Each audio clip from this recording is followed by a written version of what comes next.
geopolitical stability would be helpful. ہم جب تلاشی دینے کے لیے تیار ہیں تو آپ کیوں نہیں تلاشی دیتے؟ الیکشن کمیشن ایک فریق کے ساتھ ملاقات کی اور انہیں یقین دلایا کہ فیصلہ جو ہے وہ ہم کریں گے. ایک ثاقب نثار صاحب نے ایک ان کو سرٹیفکیٹ دے دیا تھا صادق اور امین کا. الیکشن کمیشن پر دباؤ بھی ڈالا تھا کو بدلا نہیں جا سکتا. الیکشن کمیشن نون لیگ والوں سے لاڈلو جیسا سلوک تو نہ کرے. قانون تو سب کے لیے برابر ہے. 2 ملین پاؤنڈ جو ہیں عمران خان صاحب کو بھیجے. شخص جو شامل گناہ ہے وہ کیسے صادق ہو رہے ہیں؟ ایسی باطل نظریے کے خلاف میں اکیلا بھی لڑوں گا. السلام علیکم ناظرین، میں ہوں شوکت پراچا اور آپ پروگرام دیکھ رہے ہیں روبرو. لڑائی اور ود گئی جے. پی ٹی آئی کی قیادت نے آج فیصلہ کیا کہ اب Imran Khan chief election commissioner کے خلاف جوڈیشل ریفرنس دائر کریں گے. پلان یہ بنایا گیا ہے کہ پنجاب اور پختونخوا کی اسمبلیوں میں چیف الیکشن کمشنر کے خلاف قراردادیں پاس کی جائیں گی. ممنوعہ فنڈنگ کیس جو کہ پی ٹی آئی کے خلاف فیصلہ پینڈنگ ہو چکا ہے، اس پر اب سائمن کلارک کی فائنینشل ٹائمز میں چھپنے والی سٹوری نے اس ساری کنٹروورسی میں جلتی پر تیل کا کام کیا ہے. بارش کم تھی، سیلاب کم تھے، تباہی کم تھی، ڈالر کی ادھم مچانا کم تھا کہ اب بھارت کی طرف سے بھی 3 لاکھ کیوسیک پانی ریور چناب میں چھوڑ دیا گیا. وزیر اعظم میاں شہباز شریف تو آج سیلاب زدہ علاقے میں پہنچے، لوگوں سے بھی ملے اور آرمی کے جوان بھی سیلاب زدگان کی مدد کر رہی ہے. اس ساری صورتحال کا تقاضا تو یہ ہے کہ ملک میں تحمل ہو اور ساتھ ساتھ سیاسی استحکام ہو. یہ مجھ جیسے، آپ جیسے کنسرنڈ پاکستانی سٹیزن تو کہتے رہے ہیں، لیکن اب بیرونی دنیا بھی کہہ رہی ہے. اسلام آباد میں تعینات یورپین یونین کی سفیر ڈاکٹر رینا کوئنکا یہی بات کر رہی تھیں اور ہم آج ان کو اپنے پروگرام میں بلائیں گے، ان سے بات کریں گے ساری صورتحال کے حوالے سے. ویسے تو یورپین یونین اور پاکستان کے تعلقات پر بات کرنی ہے. ان کے علاوہ علیحدہ علیحدہ ہمارے روبرو ہوں گے سابق گورنر سندھ محمد زبیر صاحب، مسلم لیگ نون کے مرکزی رہنما ہیں، اور ان کے علاوہ senior vice chairman P T آئی سابق وزیر خارجہ مخدوم شاہ محمود قریشی صاحب بھی ہمارے روبرو ہوں گے. علیحدہ علیحدہ بات کریں گے. پروگرام کا باقاعدہ آغاز کرتے ہیں. اس وقت ہمارے روبرو ہیں doctor Riina Kionka, European Union کی پاکستان میں نئی سفیر ہیں. Thank you very much excellency and very warm welcome to Pakistan as well as to our studio at Aaj news. What are the goals and ambition in Pakistan? What do you foresee about your tenure relation with Pakistan? I have some professional ambitions here that I would like to carry out in advancing the Pakistan-EU relationship, but I prefer to under-promise and over-deliver. So I'd rather not, talk in detail about that because there's a lot to do. Personally, I would like to get beyond the headlines, beyond the kind of image that Pakistan has in the European Union and in the newspapers, and see the real country, see people, see the heritage. That's wonderful, and that will give a true picture of what Pakistan is. But how would you describe the EU's relationship with Pakistan? It's a relationship that is strategic in nature, I would say. It's not a surprise to anybody that Pakistan's geopolitical location and its history lends it to be a stabilizing force here in the region. And that's what everybody's looking for. But that's the regional part. We're interested in the EU and Pakistan itself. Okay. It's not just a function of its neighborhood. Certainly, we would like to see a stable Pakistan that works in terms of human rights and security for everybody. And all of our programs really are aimed in that direction. Currently, it has been observed, and there is a wide perception that many member states of the Union, their embassies in Pakistan, they are prolonging or complicating the visa process. Their appointments is set for months and months even, Is there a deliberate policy of the Union to discourage Pakistani travelers to Europe? Absolutely not. We want to have legal travelers coming to Europe, but what makes the member states a little nervous is the very high percentage of overstays beyond the length of the visa. So this is why there's some caution in that respect. But we would also like to see more tourism toward Pakistan. There's a lot to offer in this country in terms of culture, in terms of the scenery and so forth. And we would like to see also it be a little bit easier for tourists to be able to come to Pakistan. Is there a problem for European tourists while they apply Pakistani visa or they intend to come to Pakistan? And is there any issue over there in Pakistani embassies? Not in. Actually, it's not handled in the embassies anymore. For several months now, it's a completely automated online system. Okay. And it works pretty well, I have to say. So let's see if that helps increase the number of tourists here. That will be wonderful if more and more European visitors, they do visit Pakistan for tour purpose. What factor, in your view, can contribute towards building stronger EU-Pakistan relationship? Well, I think that a little more stability, political stability, would be helpful because we're ready to go. We have something called the Strategic Engagement Plan that covers the whole waterfront, if you will, of relations: trade, cooperation, climate, migration, political relations, and we're ready to go. We're poised, but it's a moving target here, and it's a little bit hard to advance when there's so much political change, and there's also you're never quite sure what the policy is going to be next. So I think a little more sort of settled down situation politically could help a lot. Madam, when you say political stability is required, constitution is functioning, parliament is there, what fears or thought of instability about politics in Pakistan drives this thought? Just to give you a very concrete example, if we're planning a high-level visit from Pakistan to Brussels, and we're hearing, as everybody in Pakistan is, that there may be early elections, there may not be early elections. We don't know who that person would be, who would be going. So that's just one very concrete example.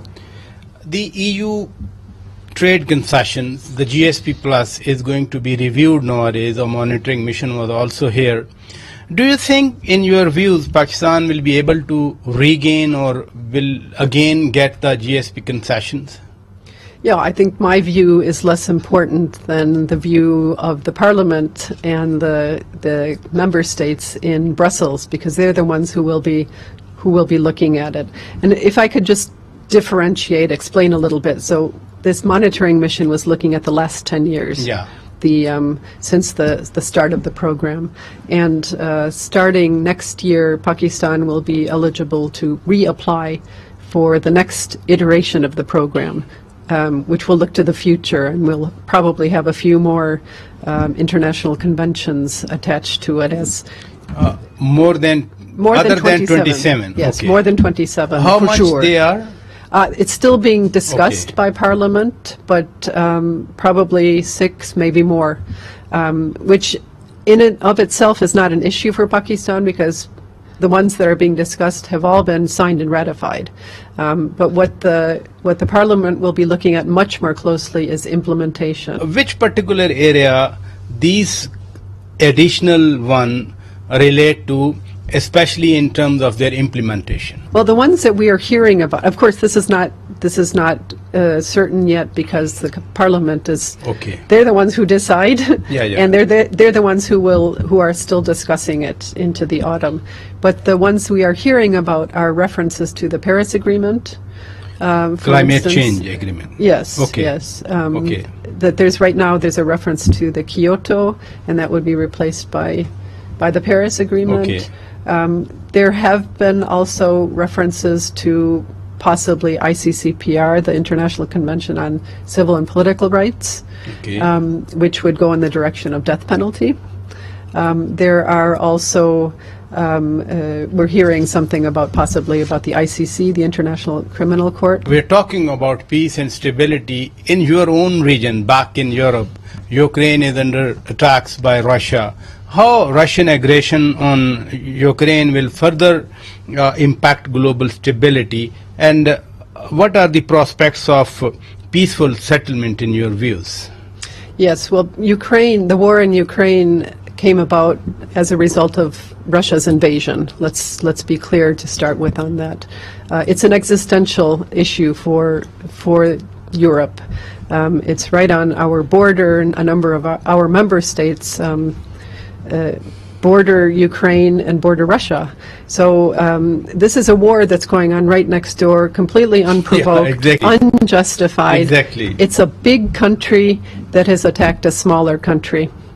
And that should somehow be familiar, the prospect thereof. So it has not just regional, not just continental waves, but also global ones, as we see with the rising food prices, with rising fuel prices, Exactly. all as a result of this. We were very hopeful on the food part when there was an agreement that was brokered by the UN and Turkey between Russia and Ukraine to allow grain exports to leave. But, no sooner had the ink dried on that agreement when Russia bombed Bombing, the port of exactly. Odessa. So, this is not just, hasn't been for a long time just a European concern. It's a global concern. You asked about the prospects for peace. Yeah.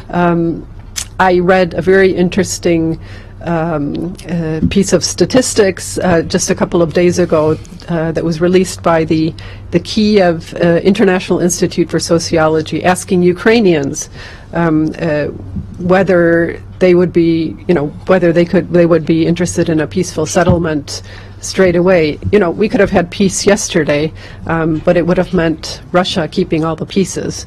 And so this study that came out of Kiev found that 84% of Ukrainians would not be supportive of a peace settlement if it meant giving up territory to Russia.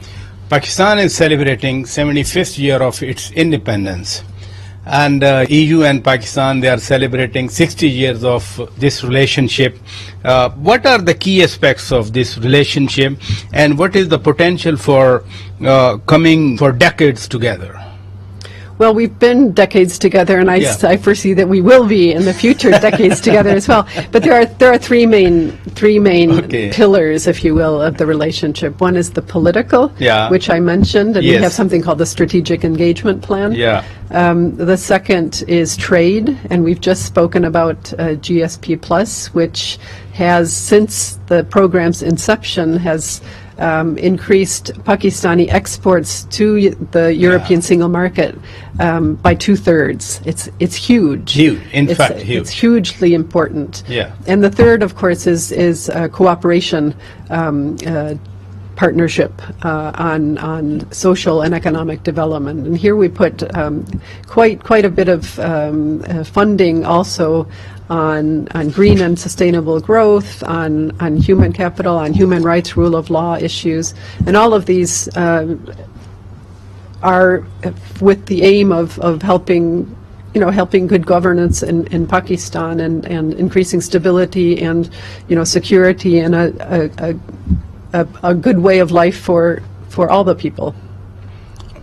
What's your message for especially the youth of Pakistan, which is the majority of the population here? Please.